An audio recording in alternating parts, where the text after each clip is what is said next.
I made a cup of tea and I put too much brown sugar in it. Okay, Ginna, well, we're live now, so welcome everybody. I'm going to give you, we're going to give a few minutes for the whole audience, and we've got many hundreds of you signed up for this great Zoom versation. I'm Jodi Rudoren. I'm the editor-in-chief of The Forward, and we're incredibly excited and proud today to bring you this great panel to discuss from civil rights to anti-racism, conversation about Blacks and Jews and Black Jews and Black Jewish relations and the racial justice, racial reckoning that we've been undergoing, especially the last few months, but really over the long history. We have an incredible panel that I will introduce in just a few minutes once you all are settled in. For now, if you'd like to post in the chat where you're dialing in from, we'd love to hear that from you. I want to say thank you, first of all, to Lisa Lepson, our development vice president, who put this panel together, and to Dina Cooperman and Gabby Brooks, who also help us with our events. At The Forward, over the last year, one of the most important priorities of our coverage has been to cover the racial reckoning, the racial uprising, the racial justice movement, and all the different questions we're exploring around Jews of color and Jews' intersections with race in many ways. And it's one of the reasons that we were so excited to bring together this great panel, which I will introduce in just one more minute. We are streaming live on Facebook. If you want to go to our Facebook page, Jewish Daily Forward, and then share it to your Facebook or Twitter, we would love that. And before you all start asking, I'll just say you will receive a video of this chat, of this conversation in your email tomorrow, along with a recap. So don't worry about that. Don't ask if we're going to get your video. We will give you a video, and you can also share that with any of your friends. You will also get in that email a discount subscription offer for The Forward, and we hope you will subscribe so you can stay on top of all our journalism and come to our future events. And just one more bit of tachlis or logistics. We welcome your comments during the conversation by using the chat box that you all just so excellently used to say where you're from, and its amazing range of places. If you have a question that you want me to pose to the panel, do not put it in the chat. Put it instead use the button marked Q&A. That's an easier way for me to keep track of those questions, and we will certainly bring many of your questions to our wonderful expert guests at some point during the hour. So thanks again for being with us. I'm going to dive into quick introductions, and the panelists, I'm not going to read their long academic CVs. They are impressive, but I would rather get into the conversation and you can hear from them themselves. So we have with us today Professor Anthea Butler. I think I mispronounced Anthea. Did I do it again? Anthea?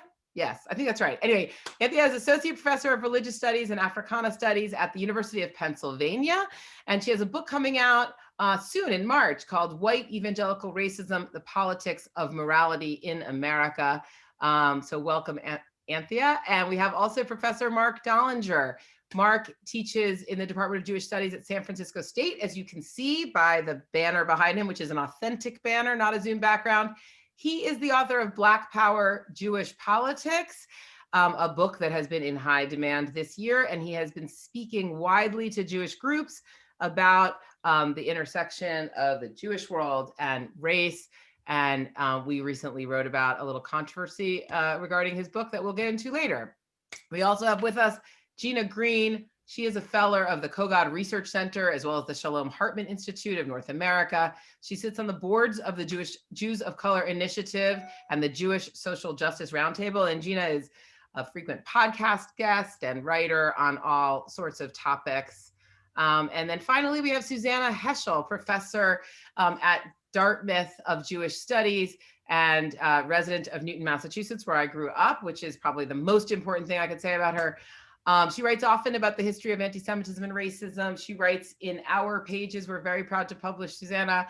And she, of course, is the daughter of Rabbi Abraham Joshua Heschel, who is, she grew up immersed in the civil rights movement. Of course, Heschel, her father, marched with Dr. King. I had a very funny experience last Martin Luther King Day, Susannah, where I was talking to a friend who has kids who go to the Heschel Day School.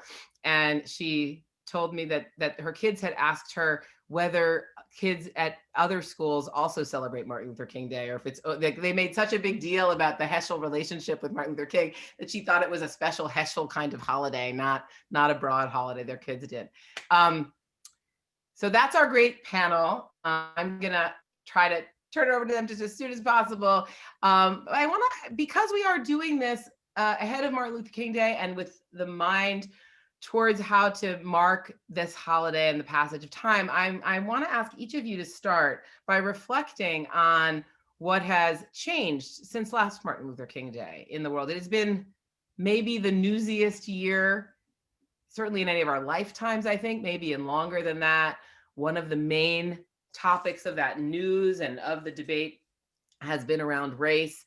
I was reflecting on this myself, and I think it is quite stunning in terms of a mark of progress over the last year to imagine that a Black preacher and a Jewish filmmaker were elected senators from Georgia this year, that it's since last Martin Luther King Day.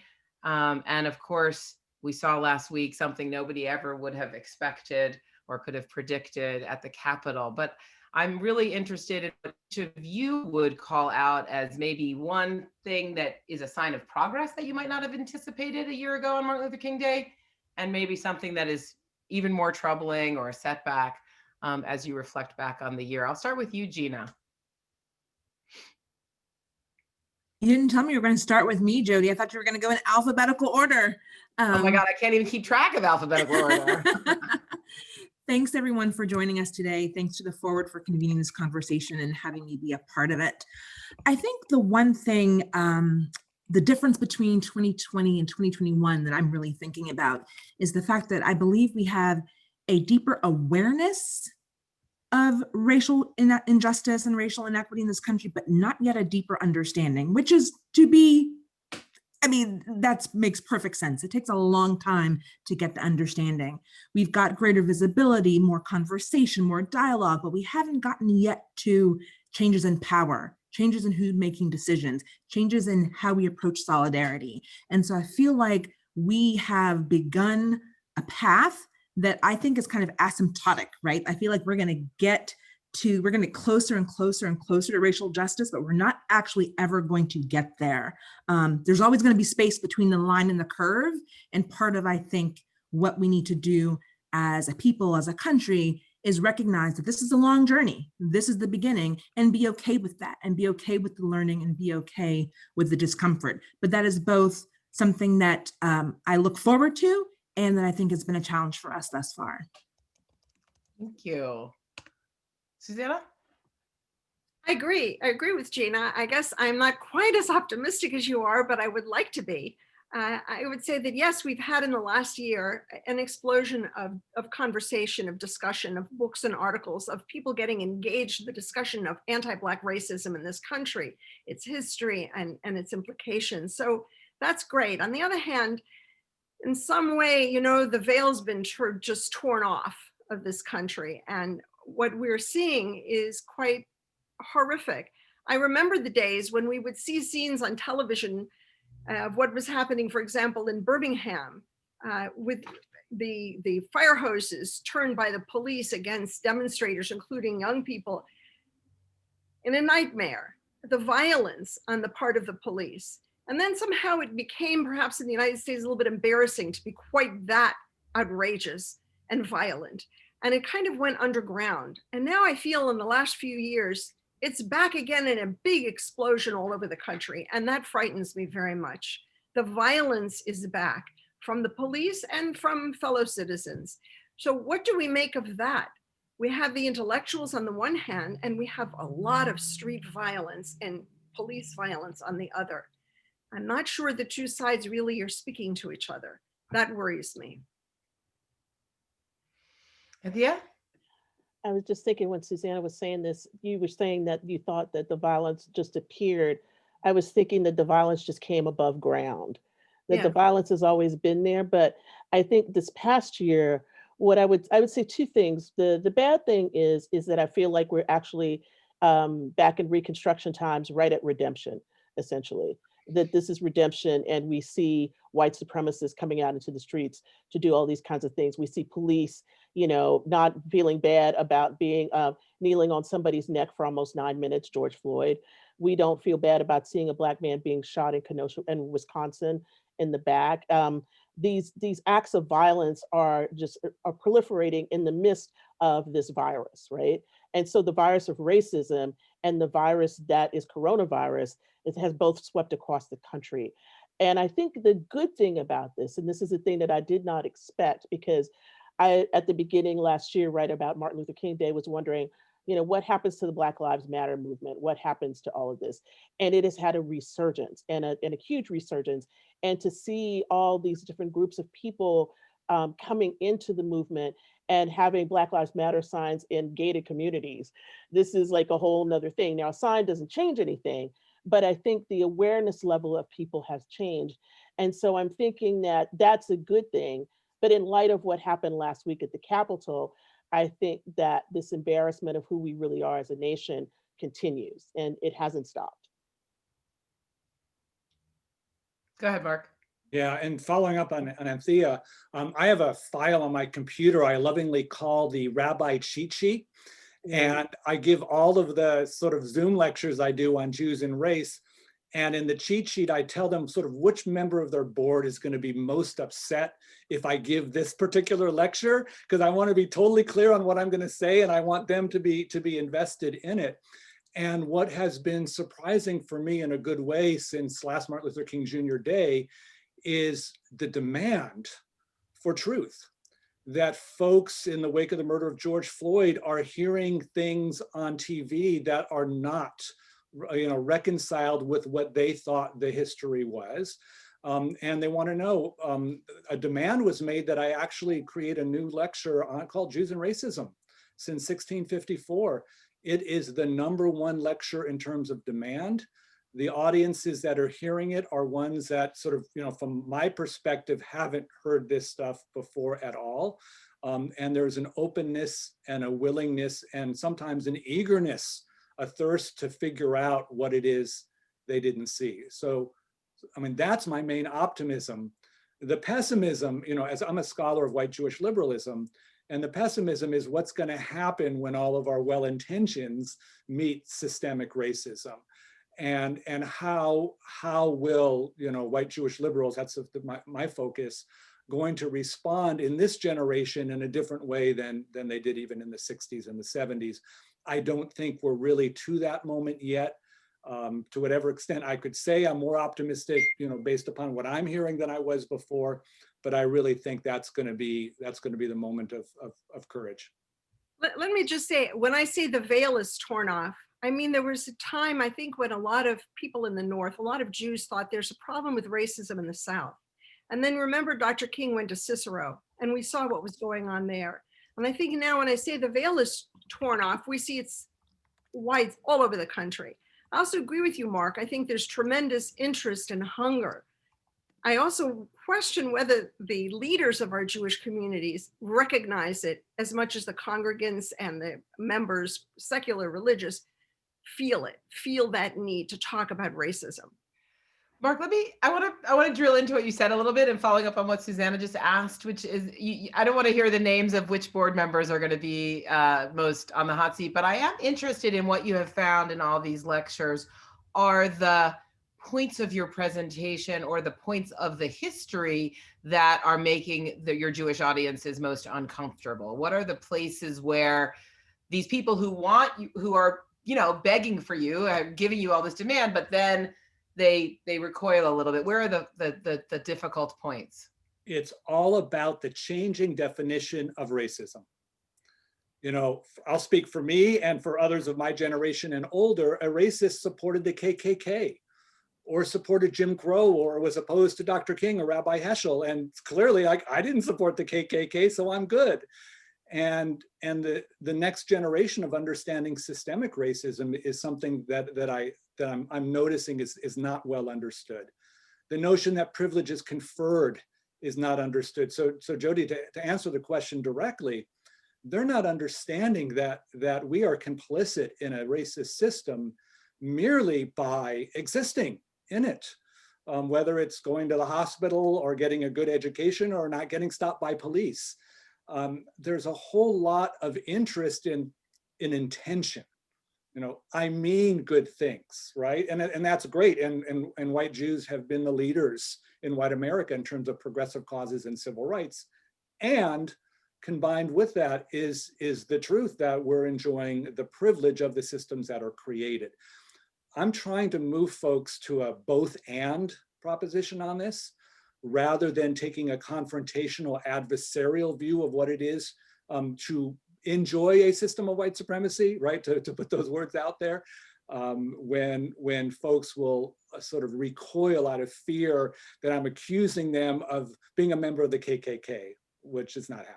And Marc, you think if it's tough for you to say that to fellow white people, it's like beyond frustrating for me as a Black Jewish woman to be so adjacent to white Jewishness and be in these conversations, right, with folks. And it's, there's a status of other and outsider, I think, that Jews, white Jews especially, feel naturally. It makes sense. It's true. And then there is this external projection of privilege that happens whether or not they feel it inside or not. Right. And so what I often tell folks is like, look, that's out of your control. This is America. What you do with that acknowledgement of the privilege, what you do with the privilege that you have, is actually something you do have control over. I was actually just going to ask you, I was trying to figure out how to ask this best, and you really started it off, Ginna. It's just like both you and Marc have spent all this time, and I possibly both the other panelists as well, really talking about this topic with Jewish audiences over the last 6 or 9 months. And I'm really interested in how you think, in our profile of Marc that we ran a few weeks ago, he mentioned that he understands that his kind of white Jewish boy, nice Jewish boyness, having gone to Jewish summer camp and being kind of very similar to his audience is an important part of why that's his message can land. And I know that you and other Black Jews have talked about, despite your deep engagement in Jewishness, kind of people always wondering, what's she doing here? Who is she? And I was thinking about, you're both very much in demand as speakers for different communities. And I'm just interested in thinking about how that lands so differently because of the speaker, I think on both sides. I don't know if you have any thoughts about that, and I want to get Anthea also to jump back in. Marc, for me, I think folks who reach for Marc and folks who reach for me may or may not always be the same. Marc and I have done a few events here and there over the last year or so, but I think that folks who are coming to me already are predisposed to hear a message. And I think that Marc is oftentimes getting folks who might not know if they're predisposed to hear it or not yet. They may be hearing some of this for the first time. I think I end up talking in many cases to folks who this may be the 201 for them, and Marc may be getting folks at the 101 level. Does that sound about right, Marc?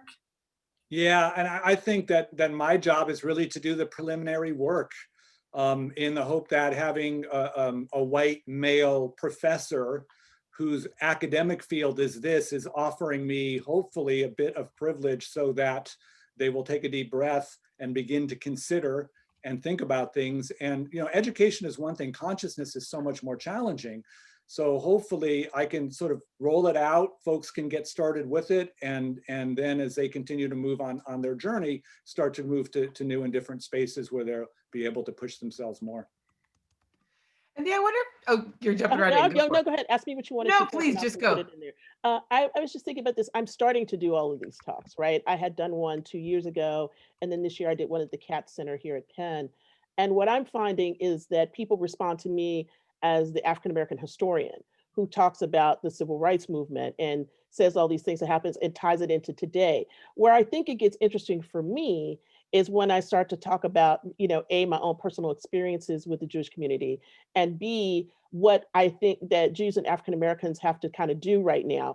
And I think usually the one thing that I say that makes everybody's neck, hair on the back of their neck prickle up is, I don't want to talk about Israel in this conversation. And the reason why I say that is not because I don't want to deal with it, not because I can't deal with it, but because I think we have an existential crisis here in America. And it doesn't, we have people who want to kill both of our communities, right? And we have anti-Semitism here, we have racism here, Why am I going to spend the time to talk about this thing that's been a problem for a very long time? And we've all fought that out, when we've got to deal with the immediacy of what is happening right now to both of our communities, in terms of whether we're talking about police violence or we're talking about what happened at the synagogue in Pittsburgh, or all of these kinds of things that we saw, the imagery of anti-Semitism, last week at the Capitol, and all these kinds of t-shirts and everything else. I am trying to put to people the urgency of where we are right now, as opposed to trying to deal with these long-term issues that have always been problematic. I want to follow up on that. And I think all of you will have an interesting perspective because you're either on a campus or otherwise engaged with this question, which is that I'm going to try to phrase it right, because I think it's so interesting what you said about people either wanting to talk about is the Israel relationship with this question, or being upset when you say that's off the table. Because we've all had this happen again over the Black Lives Matter movement in the last months. There was this, kerfuffle with Black Lives Matter movement's original incarnation, relationship to BDS. There was this issue with the Women's March and Zionists, whatever. And I think the Black Lives Matter movement really did do some reckoning on this question and changed its situation. But everybody wants to talk about, can I be a Zionist in the Black Lives Movement? What do I do about how the Black Lives Movement feels about Israel? And what I want to ask you all is why you think people start talking about that. I mean, is it actually because they don't want to engage in the heart of it? It's too scary. They want to use this Israel thing as I don't know. I'm interested in everybody's comments on the role of the relationship with Zionism and the Israel question and this question, and why they have to be all mixed up together, or do they? I think people do look for an excuse not to talk about racism. And they use Israel as an excuse to avoid. They use also Farrakhan as an excuse not to talk. And I think often Jews look at a Black human being and see someone who must be anti-Semitic. And I find there's an exaggeration sometimes of left-wing political leaders, for instance, Black political leaders. It turns them into some kind of anti-Jewish figure. And it's often very unfair and unmeasured, without looking within, looking at us as a Jewish community and what the work that we have to do. And let me just say, so when I'm asked to talk, it's usually either because I wrote a book about Nazi anti-Semitism and racism and the history of it and so on, or because of my father. And I just want to say something about my father. Everybody loves that photograph now of my father marching with Dr. King at Selma. When my father went to Selma, he went by himself. It's not as if there were people cheering him in the Jewish community or on the faculty of the Jewish Theological Seminary. On the contrary. And it really was many years after he died that I began to notice that Jews liked that picture. But the problem is, what do you do with the picture? I don't think people have the right to admire that picture, unless they view it as a challenge. It's not something for Jews to be proud of, and making Jews the center issue of the civil rights movement. And I may just finally remind everybody what my father did say. If you want to admire him, which many people do, you know what he said about racism? Racist people forfeit the right to worship God. Now, I would like that to be a motto in all the synagogues. We forfeit the right to worship God in this racist society. What if we take that to heart as Jews? Gina, I'm going to just I want you to jump into this next. There was a question in the Q&A from Arnie Schoenberger that's adjacent to the question we're talking about. So I'm going to just share it, which is, he says he's still quite upset from a statement from someone on MSNBC who was interviewing a Black Lives Matter leader about a year ago, and asked about whether there was an alliance between Black Lives Matter and BDS, and whether it was because they were natural allies. He said, "This has upset me, and I've been very unhappy with the MSNBC questioner ever since." He said he did a paper on Black anti-Semitism in 1968 in college, and wants to know if things have improved. So I think it's so fascinating, the concern about the connection between Black Lives Matter, BDS, anti-Semitism, because BDS is a tool of Palestinians seeking liberation. Black Lives Matter is a movement of Black people in this country seeking liberation for Black people. So that is just true. And it's also true that I don't have to agree with everyone who's in the fight with me on everything. That's not necessary. Being coalition, being in solidarity, being in partnership does not require me to hold the exact same viewpoints and positions and ideologies as everyone else around the table. And I think that's really important. So when Anthea was talking about, we're not going to talk about Israel at this moment because we have an existential crisis in this country, that's what's really important to me. And I am not threatened by those who see BDS as a tactic or a strategy that they can use to achieve Palestinian liberation. That's not my fight to fight. And my fight to fight here in this country is for Black liberation. And I support liberation for all people. So on that note as well, I'm willing to be in conversation and be in dialogue and be in communication with folks who have the same vision for all people that I do.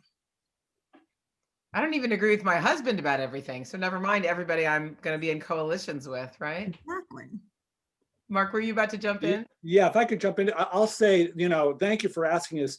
This is the #1 question I get on every single Zoom lesson I do, even if the Zoom lesson has nothing to do with the topic. It got so bad that I actually inserted it in a couple of the lessons just to get ahead of it when it comes. The best answer I got, I actually took from my teacher on this, Ilana Kaufman. And the question is, what's the point? It's a simple, direct question. What's the point? The point is Black Lives Matter. That's the point, the beginning and the end. Everything else that gets brought in from whatever side, from whatever politics, Israel, Zionism, is a diversion from that. So, I think ultimately it's a reflection of a disconnect, right, that a whole lot of white Jews have over the generations from understanding the fundamental, issues around institutional racism. And my only optimism is I hope by surfacing this and engaging it and talking about it, we can reveal a lot of it. But I just tell folks, it's not a good sign of one's privilege if you say you're going to take your social justice ball and go home, if you don't play according to the rules that I have. Yeah, I would agree with that, Mark, because I think, the problem is that if people have to pick and choose who they're for, then they're not for anybody, right? And that makes it a lot more difficult for us to have a conversation. But when I tell people it's off the table, I'm not saying that I don't ever want to talk about it. What I'm saying is that I think we have a huge issue right here in the United States that we've got to deal with. And how do we protect ourselves? How do we make things better here, as opposed to inserting ourselves in a conversation that takes everybody off of track, off of the things that they need to face with now. And I think the other thing too is that, and I may start saying this because it occurred to me while you were all talking, that one of the things that if you say Black Lives Matter and people start to throw up Farrakhan and all the rest of this stuff, and I put Farrakhan in a certain kind of space because I have to tell you, as an African-American religious historian, I don't even deal with Farrakhan that way because Farrakhan's not that important in the community. He's just not. It's just that he has an outside presence because of all the stupid stuff he's done, right? And this is a way to keep everybody out. That's the way to throw up a barrier between a conversation. But one of the things I think that's really important is if you have to start to think about what Black Lives Matter is about, the kinds of things that Black Lives Matter is pushing against, then it makes you have to think about what's going on in Israel and what pushes against everything else. And so that's where people get scared, because it means that you have to start to question wherever you might be on that subject. This is not to tell you what to think about it. It just means that you have to start to question everything you think about that construction, about what's happening over there too.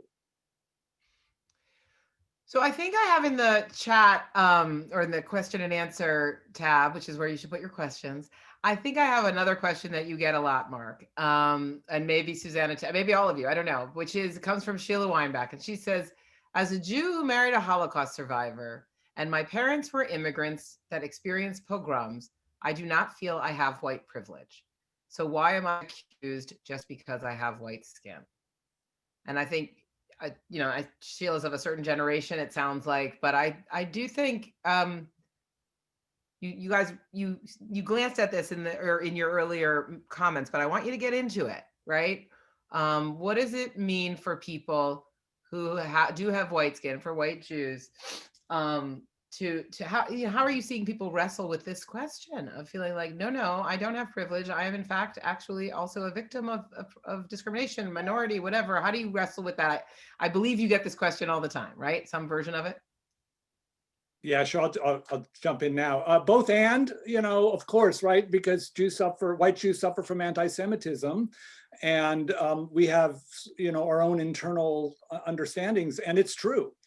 And that doesn't negate the fact that when we walk down the street, or when I walk into 7-Eleven, or when we're thinking about taking advantage of any of society's resources, that we don't benefit from the fact that, in this case, we're not Black, right? You want to talk about anti-Blackness.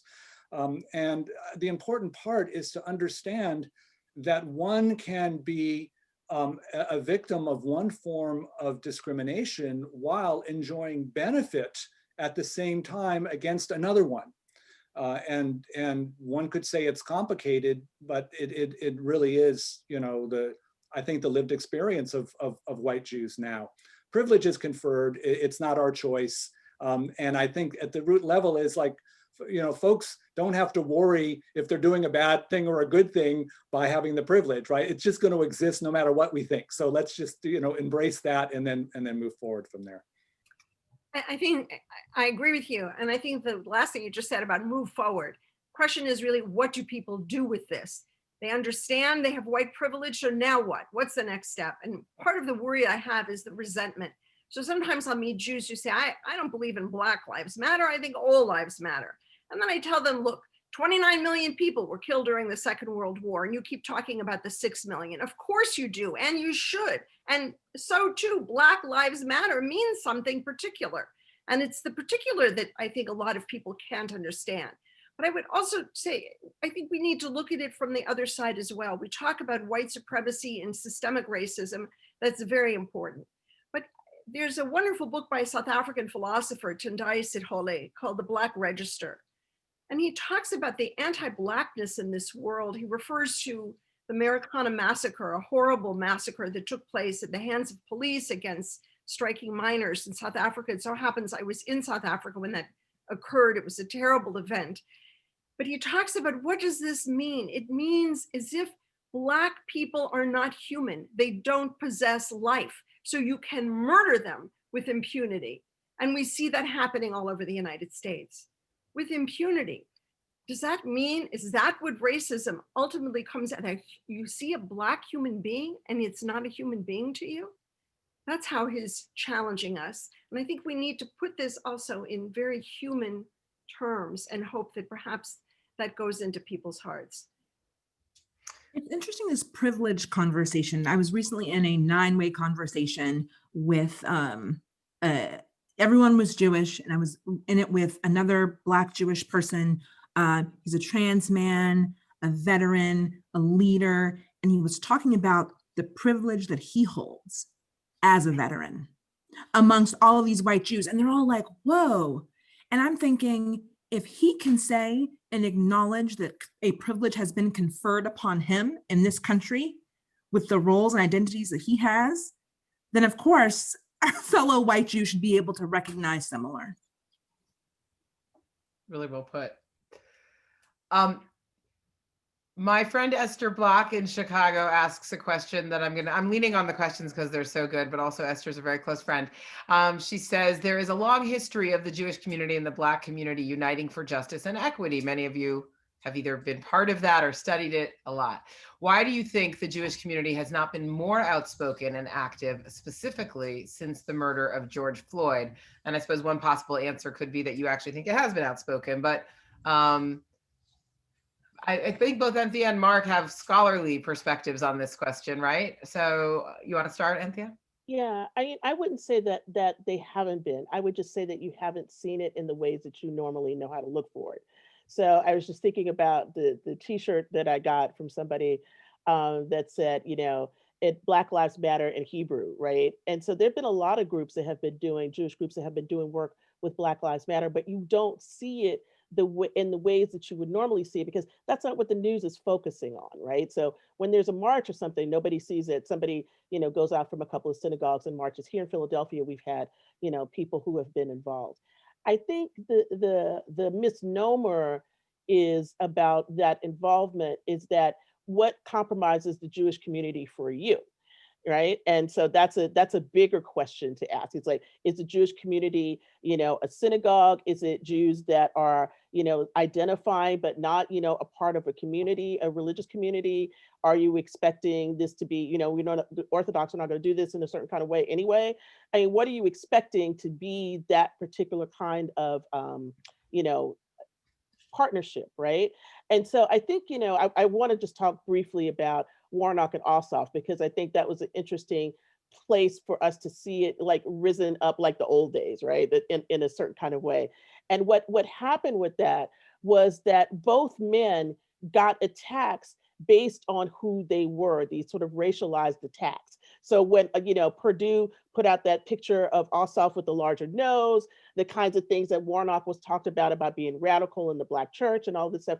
This was a moment, I think, maybe people outside of Georgia who couldn't vote could actually see, here's what our communities are contending with. Here's why we need to get together. Here's why this thing really works, because if we don't get together, then we both have to deal with these kinds of racialized things that are happening to us in both of the communities. And I think sometimes, I'm going to say it this way and people may get mad, but I think sometimes in the Jewish community, you forget that you can be racialized until something really awful happens. And that awful thing that comes out in the news, like those guys that ended up killing people in Jersey or shot at the other synagogue, right? That's when it becomes racialized. And this becomes the problem for our communities, because, you see that as, oh my gosh, this means that Black people don't like us. When the reality is that this is kind of a fringe religious Black group that everybody's kind of worried about, that kind of went stray, and we're trying to figure this out too. And so there's not a conversation, there's just the reaction. And the reaction is what makes us not come together and say, this is a moment for us to try to fight the things that both of our communities are facing. Anthea's spot on with the question of who is Jewish community, what is Jewish community, and who speaks for Jewish community right now. And I think that a lot of what Anthea was just saying can be wrapped up in sort of like, where are Jews nowadays finding community? Where are they finding their voice? Where are they finding space? And a lot of them are not finding it in legacy institutions that everyone knows the names of, and everyone's got on speed dial. All the reporters know to call, right? I spent 2 years at New York Jewish Action, which has been mobilizing tens of thousands of Jews for the last 5 years of the Trump ascendancy, campaign, and presidency. So I can tell you that there are plenty of people who are out in the streets, plenty of young Jews, progressive Jews who are speaking out. And it's not just New York, there are many other organizations, but we don't know them yet. The landscape is changing beneath our feet, and we as a community haven't caught up with where everyone wants to be and where everyone feels is a space that speaks for them. So within that framework, Ginna, and also Marc, I'm interested in whether, do you sort of accept Esther's premise that the Jewish community has not been as outspoken or active as you would have hoped or expected, or would you assess that it has been, but just maybe more in different ways? I'm interested in your kind of assessment. I think it has. My assessment is that it has been, but in different ways. I mean, and if you look at the Jewish community, so many were opposed to Trump. So many came out in droves opposed to Trump. So many came out to say Black Lives Matter in a very visible way, but they were not the same places and spaces that we were used to hearing from. And I think that that's really the big difference. And I keep saying New York because that's one of my political homes, and I don't want to leave it there, but Trua, JCPA, tons, so many, right? I saw JCPA in the chat. And I think that we really have a problem with leadership of legacy institutions, who speaks for Jews, and whose voices are visible and credible in this moment. But it is interesting to even I was just going to ask Marc to kind of compare his experience of who's speaking out now versus the history. But I'm now thinking also, based on what you just said, it's so Susannah's dad, who was at JTS, which a mainstream centrist, so if in the civil rights movement, maybe we did have those kind of establishment Jewish organizations taking a leadership role and mainstream rabbis speaking from pulpits about civil rights, I think, and that those maybe those organizations have all, have gotten less engaged. And yes, there are these new organizations springing up. I don't know, Marc, can you help us with some history and context? Yeah, sure. That's actually part of the mythology. Most of the young Jewish social justice activists who went south were not going with establishment recognized Jewish organizations. They were going with secular civil rights groups. They tended to be to the left of the political spectrum. While we can, of course, argue that Jewishness went with them, even if it wasn't organized Judaism, some of them on the far left, are repudiating organized religion. So one of my colleagues said, here we have where a rejection of one's Judaism is in fact an affirmation of it. A lot of the historical memory has been about all of us sort of trying to lay claim, as organized Jews to activism that was really done by Jews who were on the margins of organized Jewish life. And to answer the earlier question, the optimistic part for me are young people now, and social media and the internet, in terms of sort of leading a lot of these social protest movements. And even 4 years ago, when the immigration policy came out, and we had Jewish octogenarians showing up at the airports to protest, which I had not seen before. And I also want to have sort of a more pessimistic appraisal. And I was doing a Zoom talk on Jews and racism in a community that was an all-white suburb, right? And they're like, how do we get Jews of color on our board when there are no Jews of color who live within 20 miles of us? And yeah, so this has happened in the last 50 years since the civil rights movement. The lack of proximity is making human interaction really, really challenging.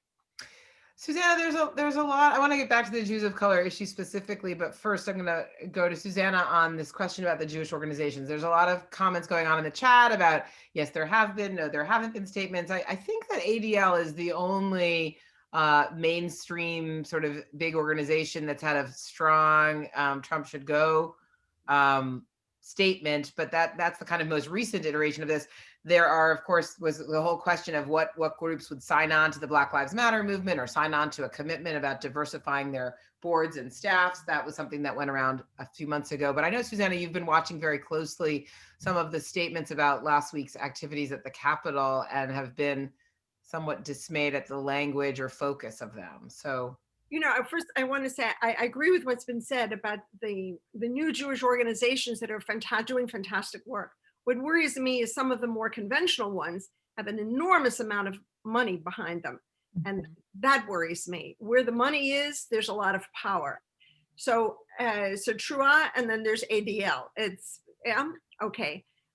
In terms of the responses to the Capitol, what happened, this insurrection, the responses in my mind have been quite weak.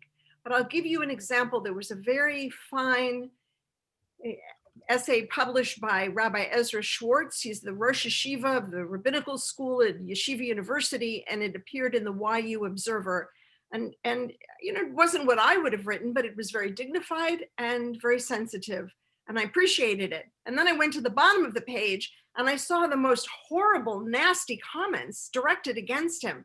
And what worries me, where is the respect for the Rosh Yeshiva of Yeshiva University? Have we come to this point that we don't respect a rabbi like this? And these are people who are readers of this journal, so they're part of that community. That worries me terribly. Where is the respect? Where is the dignity for a rabbi like this in his own community? That frightens me. Okay, let me also just say I agree. I think my father, Dr. King, my father was one kind of Jewish leader. After he died, it was taken over by bureaucrats, the Jewish world, and it wasn't the same. But look at the Bible. Where do you hear the voice of God? The voice of God doesn't come through the priests, it comes through the prophets. Where are the prophets today? Where are the people of courage who speak in a moral voice, who aren't afraid? I don't feel that I'm hearing it where I live in the Boston area from the people who were speaking in response to the insurrection. What are they afraid of? Where's the courage? I mean, I think you hit the nail on the head, Susannah, in terms of where the courage is. And unfortunately, there is a denominational trend around issues of racial justice and inclusion and equity for our full and diverse Jewish community that is problematic on the most basic level. And we see the Reconstructionists, the Reform Jews, we've seen good statements from these folks. We've seen action in the streets, and we've seen action in the halls of Congress. We've seen a lot of activity, and we have not seen it as strongly from the organized Orthodox community. And I mean, you can look at social media, you can look at the comments in the YU Observer, and we see the evidence of that. And I think that's really challenging. And one of the reasons why I think it's so tough is that when Judaism is seen from the outside, it's Orthodox Jews who hold like the visual of a Jew. Yes. And that's where, and so outside of the Jewish community, in many cases, that is seen as the real Judaism, which, to your point, Susannah, where's the prophetic vision? Where's the moral clarity? Where are we seeing that? And it's such a tough conversation to have because of, like, we're all Jews, right? And yet there is really disturbing trends and developments within the Jewish community that make it really hard.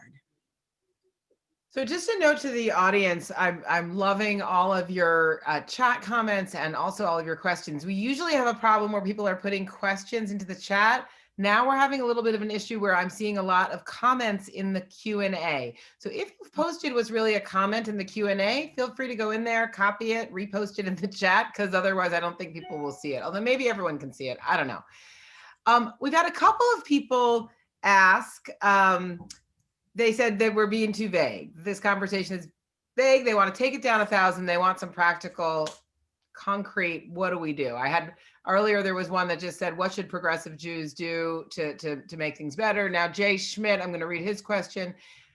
How can we help with educational and economic opportunities for Blacks, the fractured families due to prison industrial complex, et cetera? Please get into specifics of what you're looking for in the way of action. And I guess I will do a sivuv here and go around, but I think there's two levels of this question, right? What should an individual who cares about making things better and less and being anti-racist, what should they do?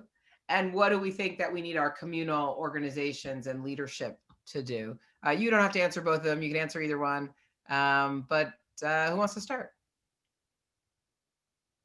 Well, because I think a lot about organizations, I'm going to start. And one thing I'm going to say to you is you need to start to investigate all the organizations you give money to and decide who you're not going to give money to anymore and what they're doing and why, and start to look for other organizations that are on the ground that can give you the kinds of things where you want to be able, if you want to think about the prison industrial complex, if you want to think about education in the city, if you want to think about, food shortages, what the virus is going to do and what is happening right now is that it's providing a lot of opportunities for people to be involved in organizations in very different ways than they have been before. And so I think that's one thing. I think the second thing, if you're in your community and let's say like a weekend like Martin Luther King weekend, we got Black History Month coming up. Is your synagogue partnering with a Black church? Are you reaching out to anybody in the community? Can you think about ways to do that? Can you encourage your rabbi or other organizations that you're doing to do those kinds of things? I think that's really useful. I will say on my side, and I think somebody put this in the chat, I was kind of looking at it, so I want to address it right up front. I think in the Black community, what has happened is that there's so many things assailing it, is that sometimes people don't think about the ways that they can come together. And I think for me personally, that's a problem. And I want to work on my side to sort of fix that. And I think that's something that we all need to work on. But I also do think that the next time something big happens, and it's going to happen, probably going to happen this weekend. Okay, I hate to say it, but it's probably going to happen this weekend. You need to be vocal about what it is that you believe and start. I mean, if you just want to do the most basic thing you could possibly do that'll make all of our lives better, start to confront the people that are around you that you deal with every day, that you know who are racist. Okay, you know that somebody said something to you, whether that's been in your job, in your family, whatever. I think that's the first place that we have to start with any kind of anti-racism work, because if you don't want to deal with the people that are around you every day, then you don't want to deal with anything else. And I think, I had to go through a really painful time of cutting out a lot of friends who were Republican because they just kept getting increasingly, wound up about everything and the kinds of things that they said I just couldn't deal with anymore. And I had to say, I'm not this person. And if you're not going to start to think like a human being, and you're going to think this way, and you're going to be a rabid racist and an anti-Semite, I got to get rid of you. And that may be painful, but that's where you need to start. If you can't start anywhere else, start there.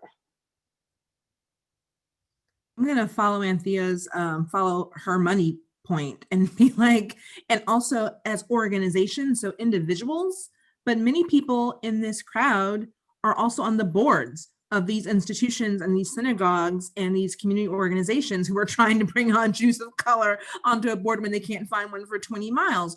Where is racial equity and diversity and equity inclusion in your budget? Gamal Palmer from LA Federation says, where are you putting your money? So not only as individuals, where are we donating? Where's our tzedakah going? Do we agree with what those organizations, their premises, their leadership, but also how are we spending our money as organizations and as institutions? And that's really important to look at and really important to be thinking about as well. Susannah, Marc, you want to pick up on what people should do concretely? First of all, people need to find their voice. You can write letters to the editor. You can also call up talk radio.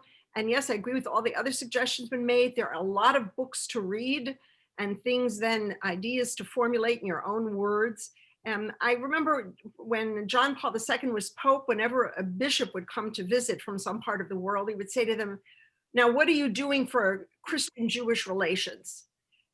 Asking the question of a synagogue or of a Jewish organization or a school, what are you doing in your anti-racism project? What is your project? Something to hold people accountable, to make it something that one needs to answer to at all times. And yes, follow the money. That's also important. But I also want to say, I find it useful sometimes to go to places where there are very right-wing people. And then in the discussion period, I drop something, drop a little word, drop an idea. It can be done even in a non-aggressive general, but get them to hear something. Don't just let them talk to themselves. We need to also visit those people and let them hear our voice. So I'll follow on that. I'll drop two words, Susannah. The two words are privilege and fragility. I think this is where all white Jews need to start to get a comfort with those two words. And if you're watching now and you're all in with privilege and fragility, and it is a lifelong process with those two words, then great, we're ready to move on. But if you're still triggered by those, I think that's step one. Step two is ultimately about transferring of power. Back when we could travel, I went to Alabama to do a talk on Jews and race.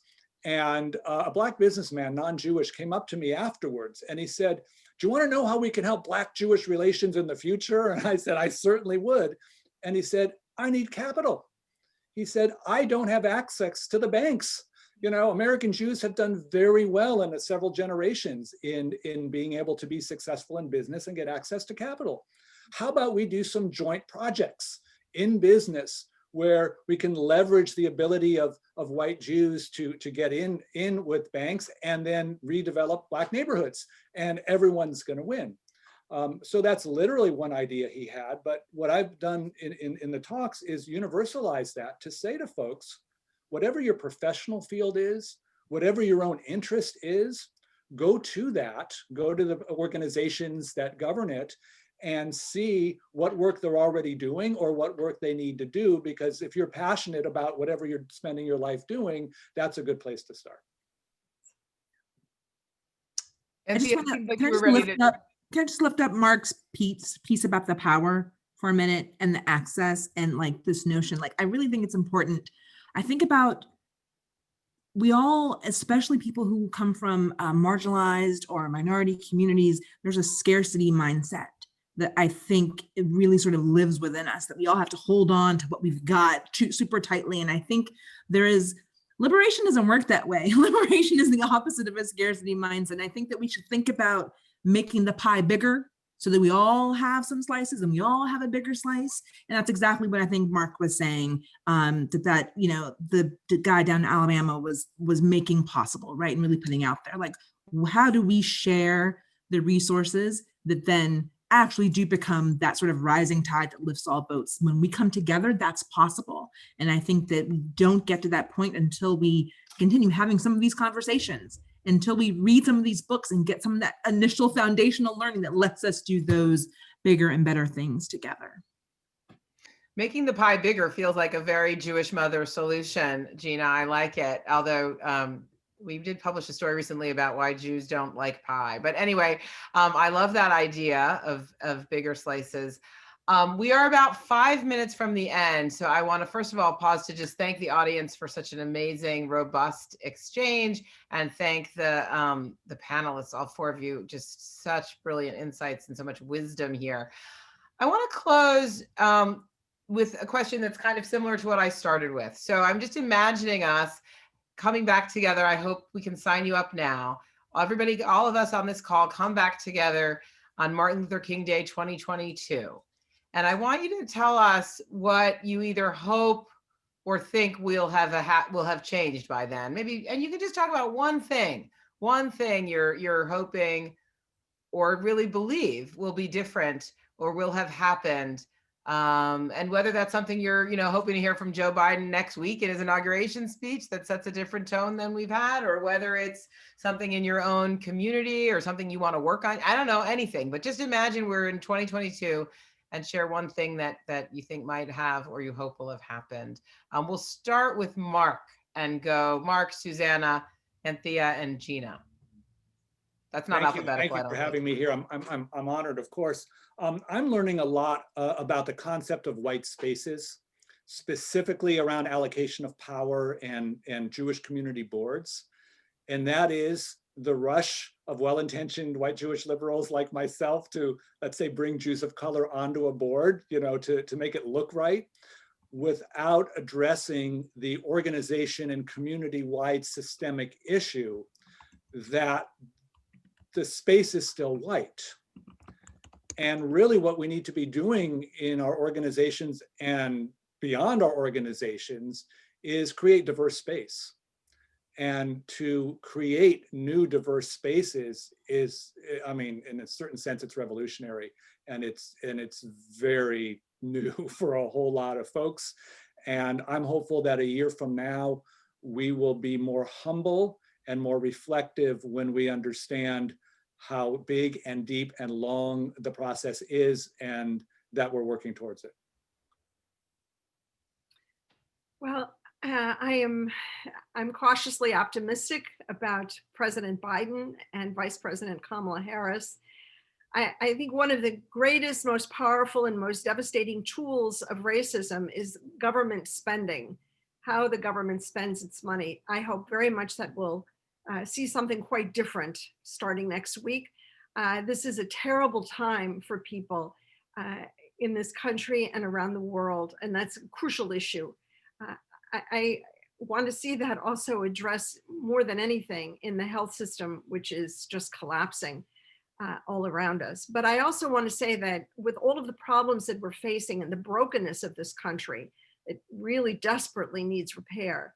I do hope that we can still find in our hearts some inspiration, some optimism, something that will pull us forward. We're here as Jews, and there has to be something in the Jewish tradition.